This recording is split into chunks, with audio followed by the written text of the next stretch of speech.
What is up, everybody? My name is Fat Cat, and in this video, this is going to be part 2 on hypnosis and your trading. So if you've not watched my trading hypnosis introduction part 1 video, you need to go watch that before this video because we're building upon that. We're road mapping this. And also, if you've not watched why you suck at trading and what to do about it, by the way, both of these videos are going to be in the description below, so you can just click there and find them. But if you've not watched this video, you should also watch that video as well before you get to this part. The reason I say you should watch that video is because when it comes to fixing specific trading issues, you need to identify what the specific issue is and create a specific solution and then remedy that problem until it's gone. Trading is a very granular thing when you really dive into it. So specifics. And not enough traders are good at diagnosing issues. And in this video, we're going to be diagnosing one of my prop traders' issues. So going back to the trading hypnosis part 1 video, I explain why hypnosis is such a powerful tool when it comes to psychological issues like FOMO or tilt in your trading. So as we embark on this multi-video journey, however many they're going to be, and there's going to be a playlist built out, by the way. So this video right here is very important, again, because in my opinion, hypnosis is the most powerful way to reprogram the unconscious, the subconscious mind. So this video talks a lot about the subconscious mind and why you do what you do and why you're programmed the way you are and how to reprogram the brain. Otherwise, you guys are going to continue to FOMO and tilt in your trading. So with that being said, this is part 2 of all that shit. And we're going to be talking about diagnosis or diagnosing a prop trader's issues. So let's get into it. Now, before I get into this video, which this video is going to be a recording between one of my prop traders and me from earlier this week. His name is Dream. Gonna give you a little background on him because depending on your skill level, all of you are going to be different. So again, specific problems, specific solutions, right? We need to know about the specific traders and what's going on with them. So this one particular trader, he's been doing this for a while. He says he has edge. It's the psychology that is fucking him up, which I've talked to hundreds of traders, and I know that at some point the problem is you guys all the time. I've talked to so many fucking retail traders. I can tell you without a doubt that 99.9% of the issue at some point in your trading is going to be your psychology. You're going to know what to do, how to do it, but you're fucking yourself, okay? So this one trader, he knows what he's doing. He knows when he's fucking up. He knows where he's fucking up. It's the psychology that's getting him. And he's getting really good at diagnosing specific psychological issues himself. And he's getting really good at implementing specific psychological solutions through meditations or his own self-hypnosis. Whatever he's doing, he's implementing solutions to his specific problems. Now, that's the thing. FOMO and tilt are not a one-size-fits-all thing. So you have to look at this shit day by day. If you've not seen my new trader psychology video, I highly fucking recommend that one as well. That is not going to be in the playlist. I don't know. I might do it. However, the deal with this video is it talks about how FOMO is not one size fits all, and it talks about how tilt is not one size fits all. It talks about the importance of reviewing and how certain price action patterns or P&L swings can induce certain emotions. So certain volatility can induce certain emotions. And while tilt may seem like it's a broad thing, it's absolutely not. Same thing with FOMO. I have a trader who actually will FOMO short, but not long. Okay, only shorts and only in specific price action events. So it's important to isolate that specific price action pattern and relive it until the remedy has been achieved. So what we're going to do is we're going to, again, diagnose this one specific trader, Dream, And what's the best way to do it? It's by reviewing his trades. If you guys are not recording and reviewing your sessions, it's going to take you 4 or 5 fucking times longer to get good at trading. Why do you want to spend more time to get good at trading? I don't fucking know. It's probably because you're lazy and you don't want to do the work. Everybody wants to be a trader until they have to do the trader work. And if you're not doing the trader work, then you really are not taking this business seriously. So Dream is doing all the right things. He recorded and he reviewed his session and he had hit his drawdown. So what I elected him to do is to review that session with me. So this is going to be a recording of us reviewing that session together, and you're going to see me off camera right now, live, I guess you could say. And I'm going to pause the video and throw out my inputs on what's going on and why I'm diagnosing him the way I am. What happened with you? Yeah. Basically, yeah, it was just a lot of paper cuts today. Let me just read it real quick. So what I'm doing right here is I want to see what happened. You can hear him say, I took a lot of paper cuts today. That's how he hit his drawdown. But he wrote something up, and I want to read what he wrote first, only in case there's something missing or I have a specific question. So again, the whole point of this video is to diagnose his very specific issues. Oh, yes. Only in case I have a question or something. So I'm at my daily max loss of 350. Your targets are 300, correct? I mean, I was doing 200 and 250 less, with the previous month, but I've decided to increase it because in the demo I saw that I have like $300 swings usually, so I needed a little bit more of a buffer. So it's death by 1,000 cuts for me. Today I was good at managing my trades, but the quality of my entries deteriorated quite a bit towards the end. And I took too many 1-tick or 2-tick losses, lots of up and down on the P&L. I was down 300 at one point, but I kept my cool. Did you, were you feeling any pressure when you were down at all? When you're down 300? No, not when I was down 300. So what's interesting is what I'm going to start to notice in this specific diagnostic is he's actually calm. He's losing money and he's calm about it, which is a good thing. However, most traders, that's not the case. Usually it's they're not calm. So this one's real interesting because he's calm. However, what I later discover in the diagnostic is he does lose his calm right near the end. And once we get to that point of the video, I'll explain what exactly happened. I have a great reference video on it. But this is what's interesting is I'm like asking him if he's, you were calm. So that to me kind of threw me off a little bit. However, we do figure out what the issue is. Let's continue. Because I remembered how on demo I managed to get back from that multiple times. So I said, okay, it's like the simulations, right? So I wasn't particularly worried at that point. The problem started. I got back up to 100. Sorry, to minus 100. So basically fixed the whole problem there. But then I started taking all those little paper cuts. And it was one too many, man, because they kind of grind on me, they ground me down. And I was down 248 after all those paper cuts. And the last 2 trades that I took after that, my entries were not good at all.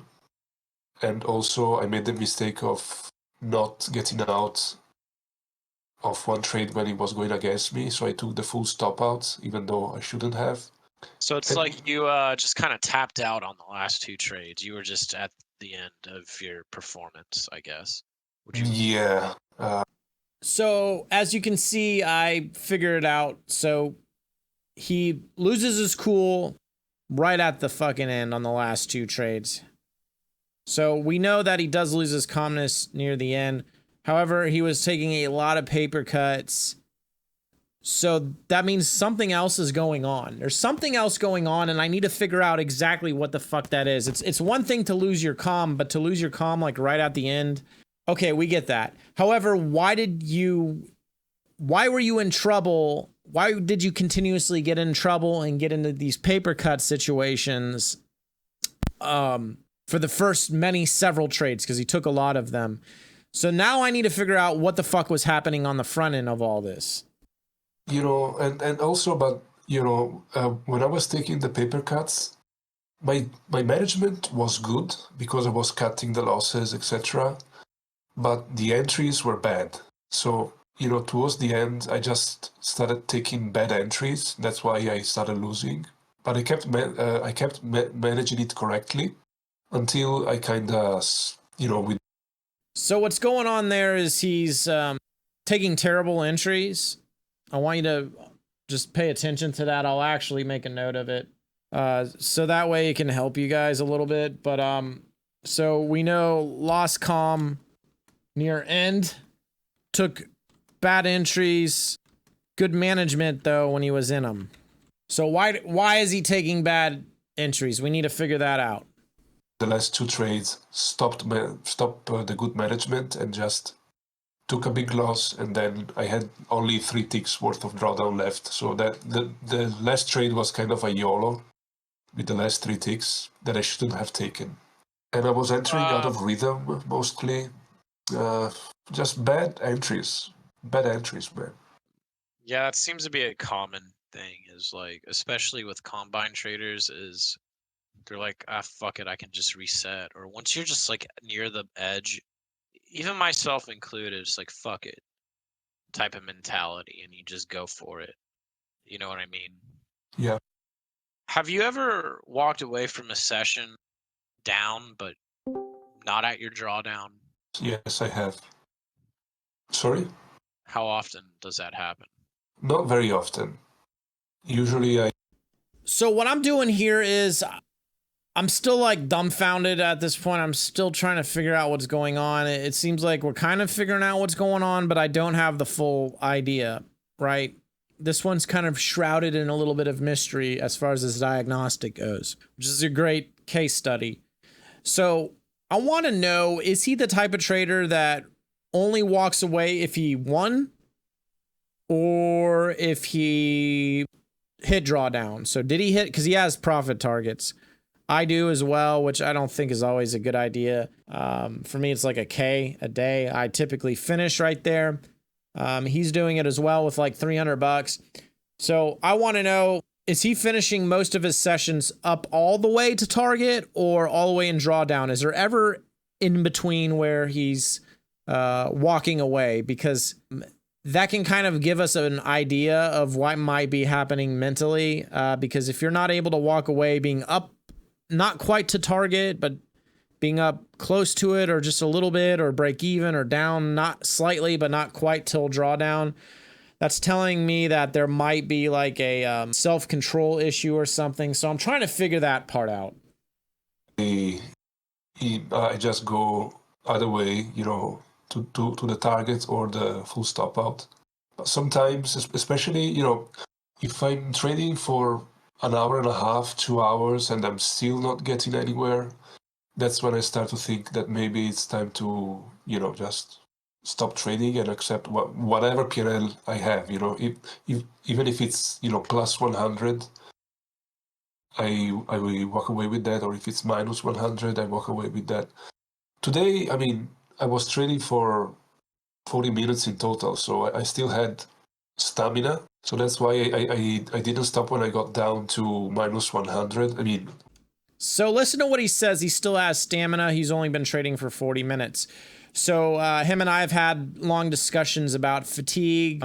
We've done some coaching around fatigue and how important it is not to trade around that. So that is a specific issue he's been fixing, because when it comes to trading, you're going to have many, many issues, and you're going to have to, it's like being in a boat and you got several leaks in it and you got to keep plugging your leaks. That's a poker term as well. So when he talks about stamina, that's sort of something you guys may not be catching, but there is no outperforming fatigue. So what he's telling me, he wasn't tired. So that's a good thing that he brought to my attention, because I would have never asked that. But it's important. Were you tired? Because if you're tired, then it's probably not a mental issue. It's probably not some other issue. It's just a matter of fact that you just didn't get enough sleep. I was down 300. I got up to minus 100, and I was feeling fine, man. So I just continued. How are you feeling mentally before you? That's what I'm hearing. You just mentally, you're feeling okay today? Yeah. And even after taking the loss, the 350 loss, I just went straight to the review. Like, I wasn't, frustrated or excessively sad or anything. I just went straight back to work, Usually when I take a loss that, feels bad, that triggers me, I don't want to do the review. I just want to go do something else. Today it wasn't like that. So I wanted to understand what went wrong, because my management was correct. Usually if I'm trading emotionally, my management is completely wrong. So it seems like he wants to know what's going on, and if you listen to what he's saying, is like it's his emotions are usually a problem here. But what we're seeing is that wasn't the case today. So what the fuck happened? And this is what I like about this diagnostic, because it's once you see what it is in the end, you're like, oh shit. But that's why you got to do this. Today it was only with the last 2 trades, and it's 2 trades out of 30 or something. So I just wanted to understand why the paper cuts. Why did the paper cuts happen? Because this is not something that happens to me very often. Let's look at your session. Let me look at some of your trades. Maybe I can see something. You can. Maybe a different angle will. So that's what's going on here, is like he has no fucking clue, and he's really good at this. So he is good at figuring out where he went wrong. Like, out of all the prop traders, he's one of the ones that have been really good at figuring out and isolating specific issues. Like, he's been really good at finding those holes and fixing them, or at least quickly identifying what the issue is. And this specific situation is really kind of left him in a place of, I'm not sure what the fuck happened. And I'm sure this happens to you guys all the time. You don't know what the fuck happened. That's not good enough. We need to figure out why. So I decide to say, hey, let's review the trades. Maybe I can see it from a different angle that you're not seeing it at. Yeah, go to my screen. Okay. All right, so the problems started here towards the end at 10:04. So here I was down 100, right? This is where I got back to minus 100 after being 300. Now, I was feeling good here. Did you want to look at just the bad ones, or do you want to look at the paper cuts? Yeah, the paper cuts started here. Okay, so what happened here, which I noticed, is it started to go down here. So we are here, right? It started to chop down, and here it started to chop down. I started to get a little bit too married to the idea of going long, and I took a bunch of paper cuts. So like this is a short, okay, it's the first one, but +1, so I go long, this works, I go long, this is a break even, and then I switch to the shorts because something else happened. But does it show the trade? Does it show the longs being executed? Can you play the footage and just kind of walk me through each one of those longs being put on par? So you got married to a long idea, is what happened. Yeah, I mean, I got out of it. How many attempts was it? So it was 1, 2, 3, 4. And I only got out of it, 5. So what I'm noticing here, if you're not catching it, is he's getting married to a long idea. So he's getting married to a specific trade idea, which That's not good. It is a skill set to not get married to trades. It's a skill set not to get frozen in trades. Those are two different skill sets you need to master.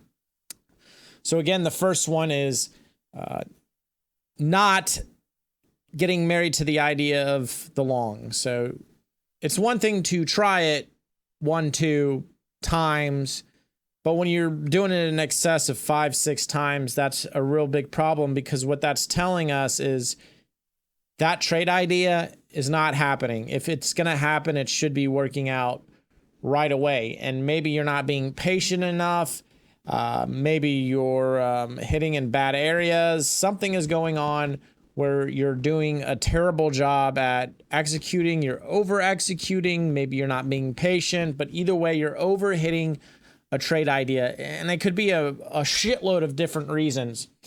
Whereas sometimes people get it put in a long positions and then they hold them. And as the trade is, it'll tell you when it's not working, you get frozen into it.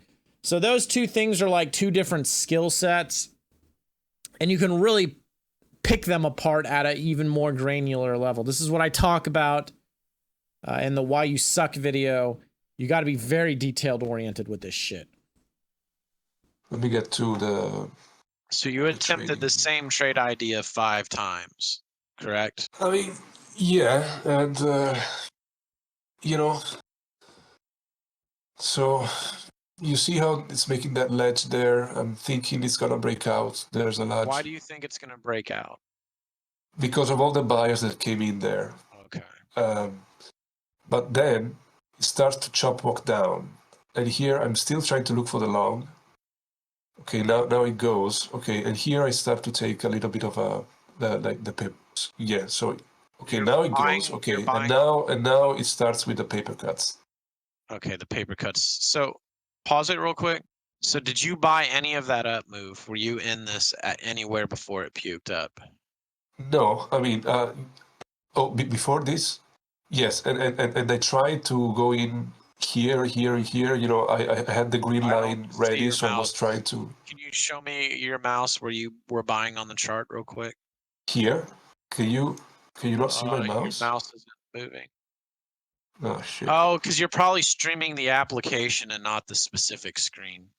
I'm streaming the whole screen. Okay, shit. So at this issue, I can't see his mouse cursor, so I'm not quite sure exactly where he's buying. So that does make the diagnostic thing a little more difficult to deal with. All right, we don't see your cursor. You don't see two cursors next to one next to the other. You just see one. I just see one on your chart. Okay, I mean that's the cursor that I was using to enter trades. So now you see, I go along there. I go along here again. It's dumping.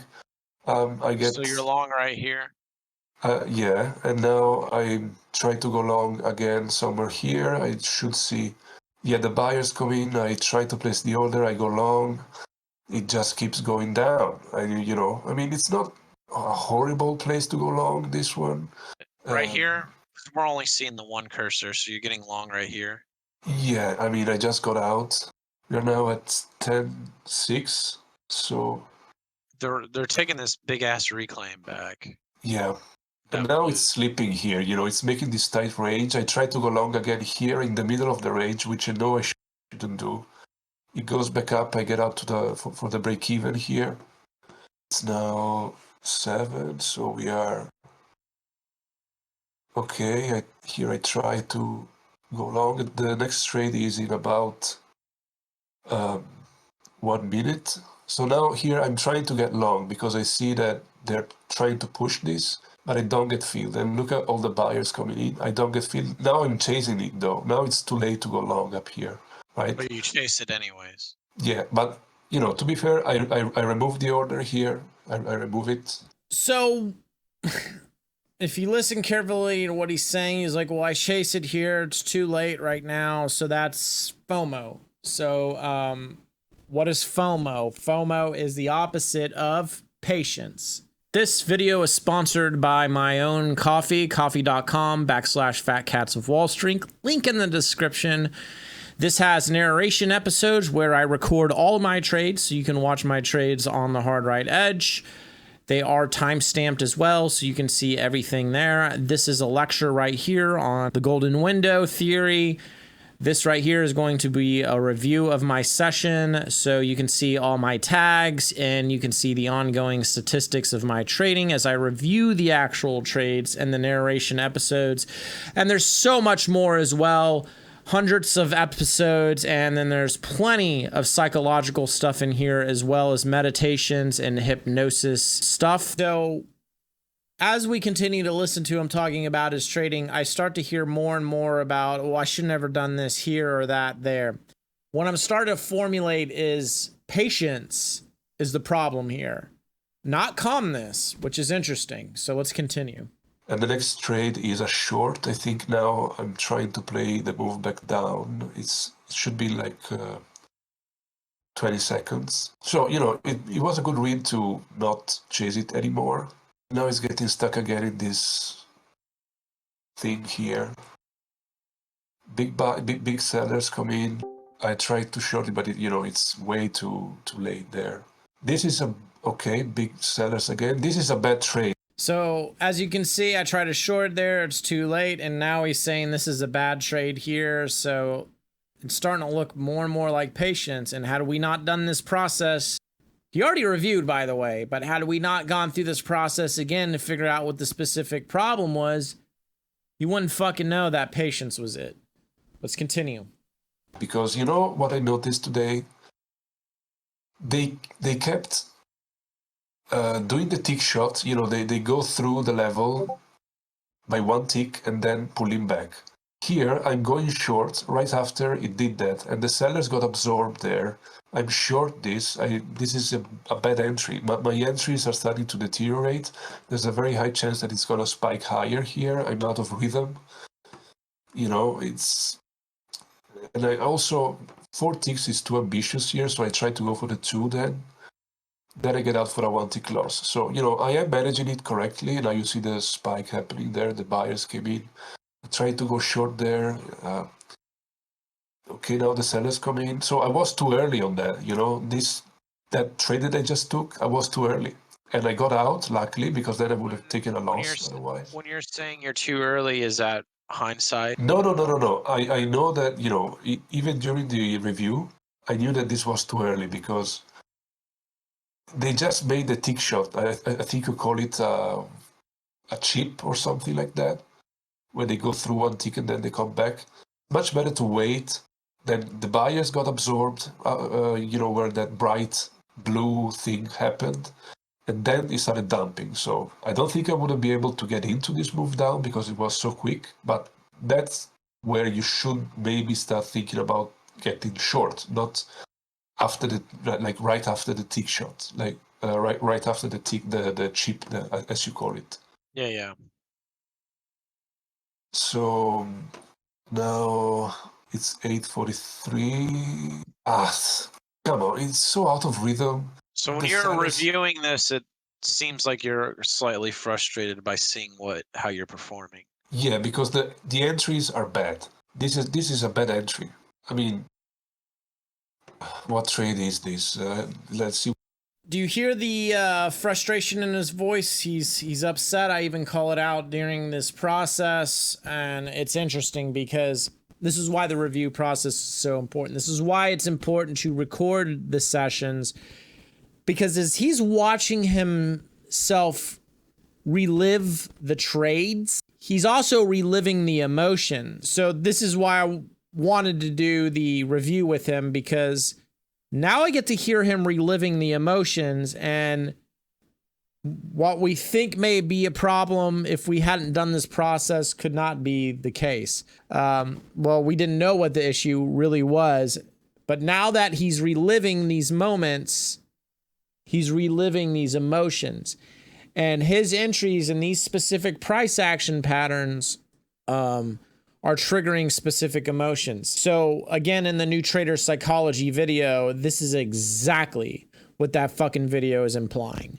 After this video, I would recommend you go watch that, because what is he's experiencing right now, this specific pattern and the way he's trading it, even though we're in a review process, it's triggering specific emotions. Him just reviewing it is still triggering specific emotions. So specific price action patterns trigger specific emotions. Let's continue. What I wrote in the review, 8:45. You know, out of rhythm, the direction is correct, but my entry is shit. You see how it's moving, right? An entry here, right after the buyers came in here. It's too early to enter short here. It could spike up. It's better to wait. And I think it does go my way, you know. I get out for a 1 tick loss here. But it was a bad entry, just a bad entry. And now I get out for the 1 tick loss. You see how they pushed me? So I am still managing the trades correctly. And now I get back in short here once again. But now this is starting to look like a tight range, kind of like this.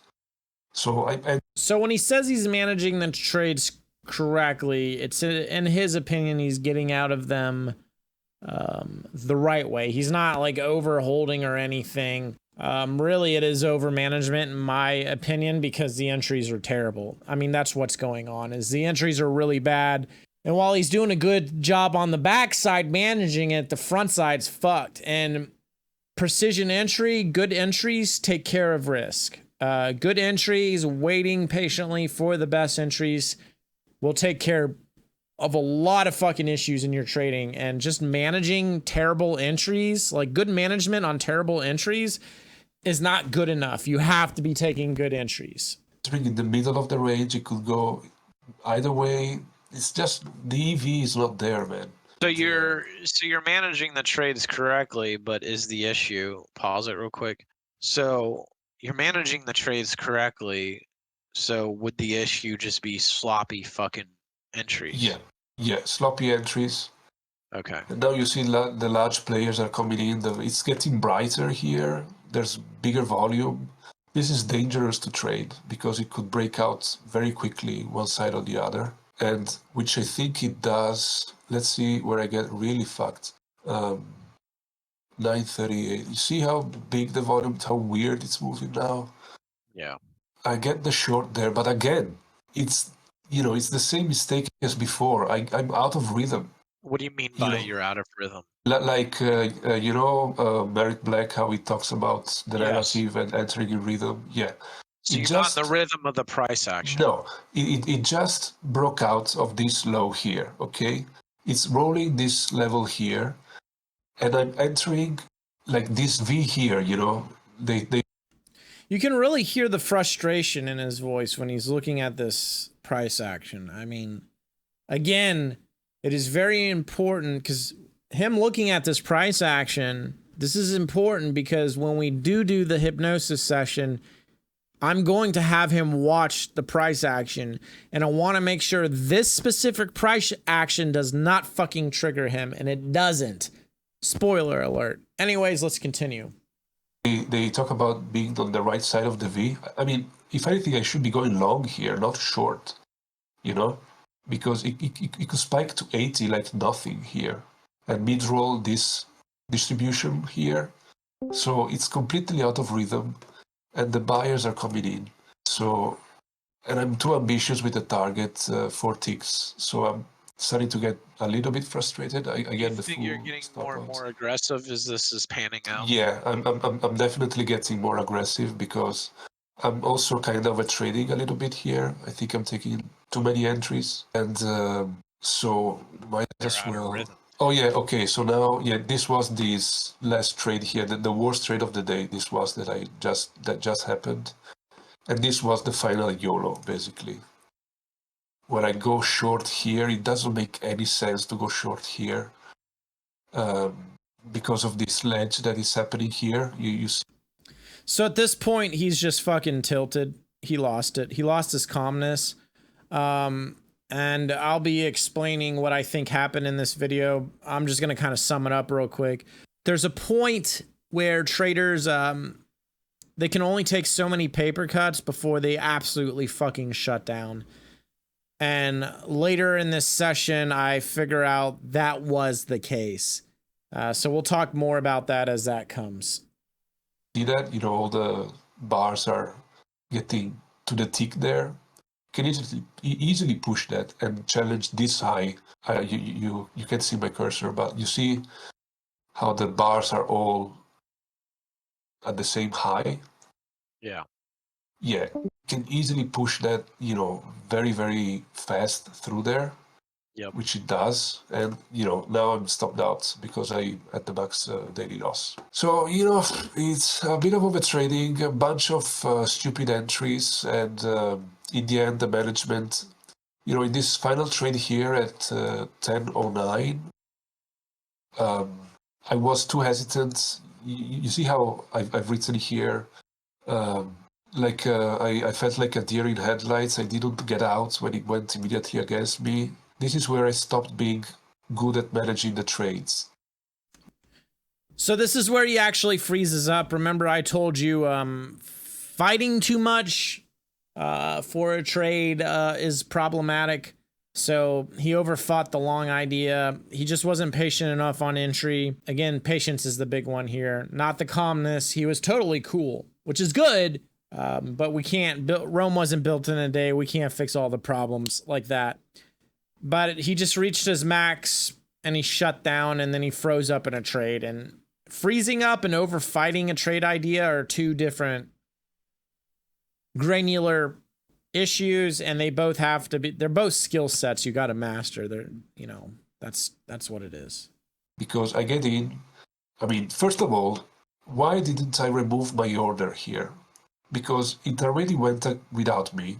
It's probably going to spike up now. If it feels me, I'm probably immediately at least 2 ticks to the wrong side, okay?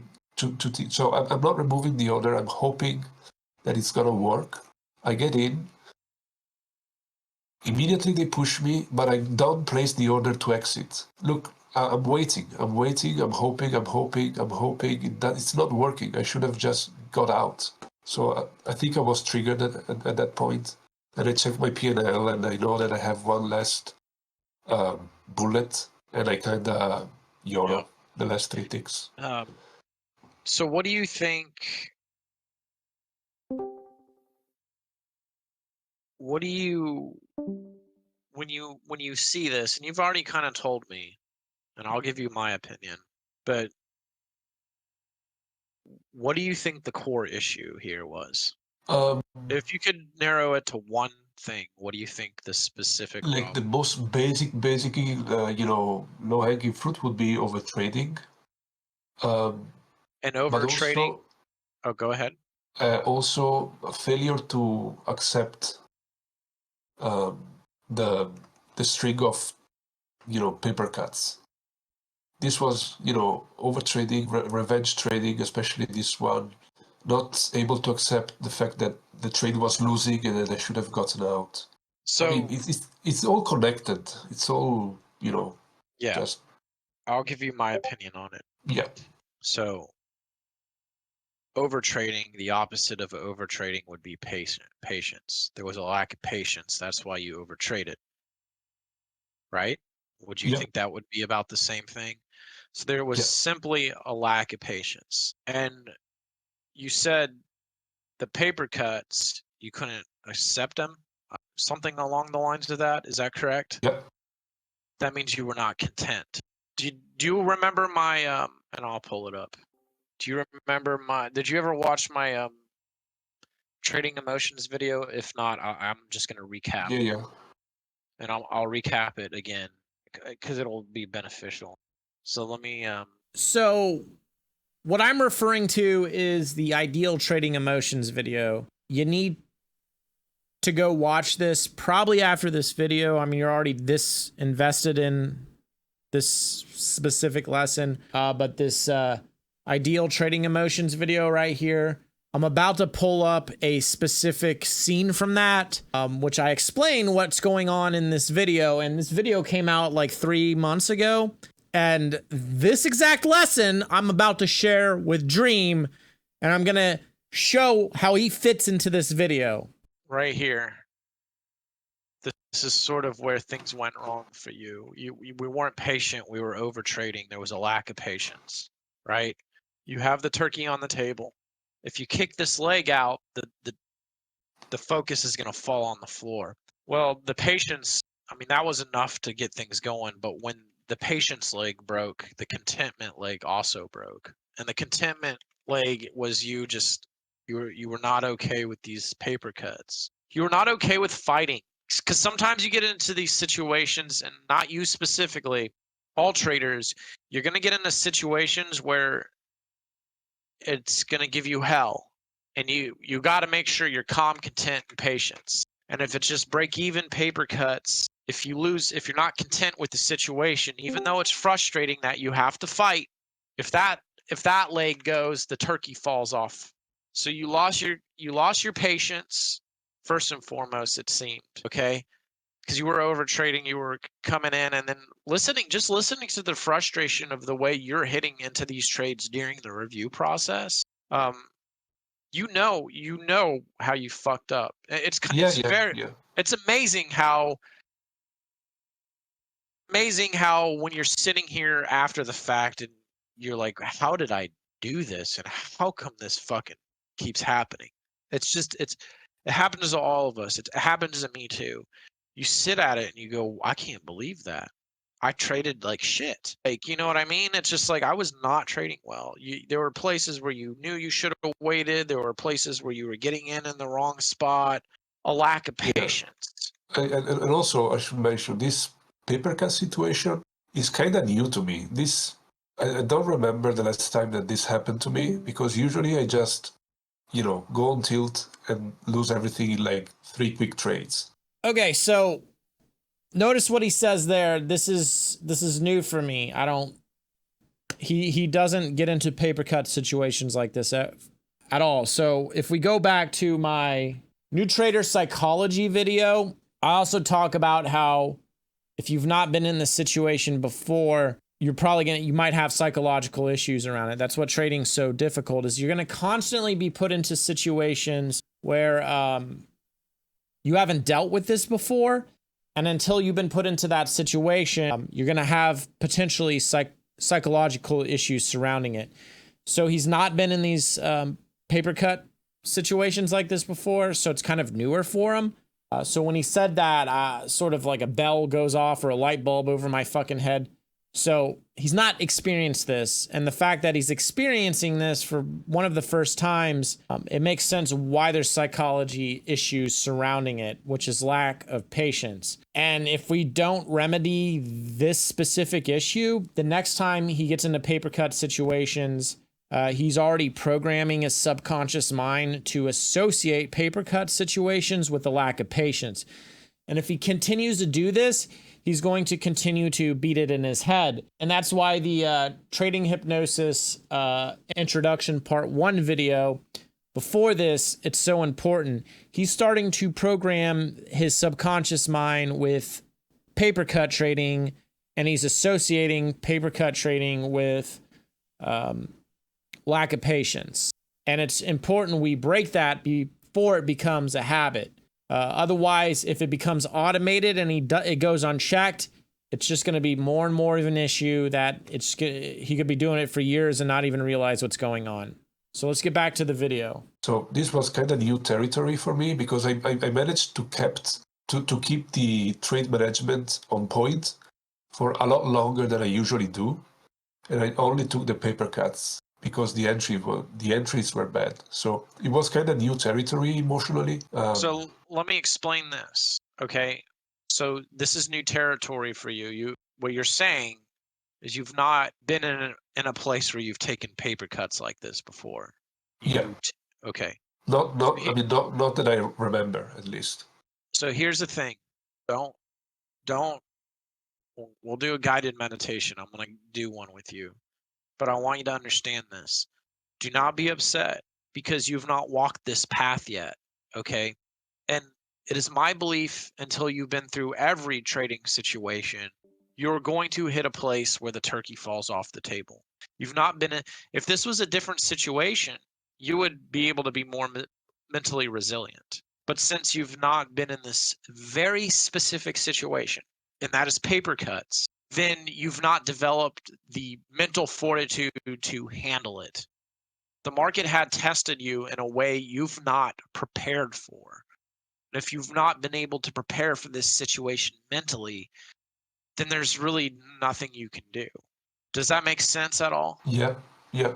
And I mean, really, the whole fucking thing, like, even your calmness was waning.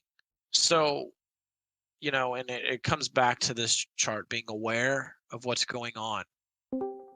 Contentment, patience, calmness. And were you at all monitoring what you were doing mentally to yourself? Because I know you were saying you're telling me that you're mentally you seemed fine, but when we review Because it yeah, doesn't. yeah, yeah. I mean, except with the last, especially the last trade where I kind of was a YOLO, during the whole paper cut things, I was feeling well because I was still thinking, oh, I'm managing correctly, I'm doing this correctly, I'm just taking a little bit of paper cuts. But it kind of snuck up on me. Usually, I make the mistake that I did with the second to last trade a lot sooner. It took much longer this time, and those paper cuts just kind of, yeah, it was new territory, and I didn't feel. I mean, how should I say this? I didn't feel like I was losing control. When you're losing control of the car and you're about to crash. It didn't feel like that. It Okay, only felt so like that after the second to last trade. what this is telling me is when we look at this chart, the contentment, patience, the calmness leg was fine. This is telling me you were calm. Okay, so what Yeah, you're telling me I right would say now that. is you were calm. Yeah, I mean, I know I got, a bit heated during the review, but it's because I see Yeah. the mistakes. But during the trading, I wasn't, The problem was the patience, it yeah. seems. The And also problem the was the contentment at patience. the end. Yeah. So what happened is this leg started to kick out. So this leg started wobbling. You were calm. Yeah, This one was the one this is the side that started. This is the holy trinity of your emotions. This was the side that was wobbling really bad right here. This patience leg was like, ba, ba, ba, ba, ba, ba, ba. And then that wobble transferred to this table leg, the contentment. So, I'm taking paper cuts. So both of these legs started to fucking wobble first, starting here, then here, and then at the end, you just lost it. yeah. That's a very good analysis of what happened, actually. Okay. Very interesting. Because this has all been like theory and stuff. Okay, so he goes, yeah, that's what happened. So now we've figured out exactly what the fuck has happened. So you probably heard me say, oh, this is all theory and shit. What I'm talking about is like, I think I know what's wrong with retail traders and how to fix it. As some of you know, I'm starting a prop firm, or I've started a prop firm. This is one of my prop traders. So it is my theory that I know how to figure out what's going on with them and how to fix the specific issues. And this specific scenario with this chart from the Trading Emotions video, which is in the description, this right here is it's panning out to be true with other traders, because I make videos and stuff, but to actually implement this stuff on another trader. So for me, this is also an interesting process to see how it's unfolding. For me, so it's very interesting to see how it all fell apart in this specific order, and you've Yeah, not been. and I wasn't even aware that I was losing patience. I wasn't aware that I was over trading.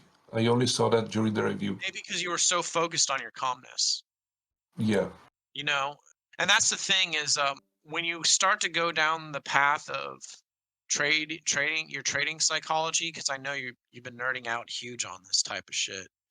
yeah, Anything you're doing that's a new skill set or what have you, we tend to get focused on one aspect, and then we forget about the other components. You know what I'm saying? yeah. Um, so I think we've figured out what the issue was, and what I want to do is do a guided meditation. So I want you to put up your chart again. So at this point, I realize that the issue is patience. Okay, so we figured out exactly what the problem was. Patience. That is the very specific psychological issue that he experienced in this trading session. Now comes the next part.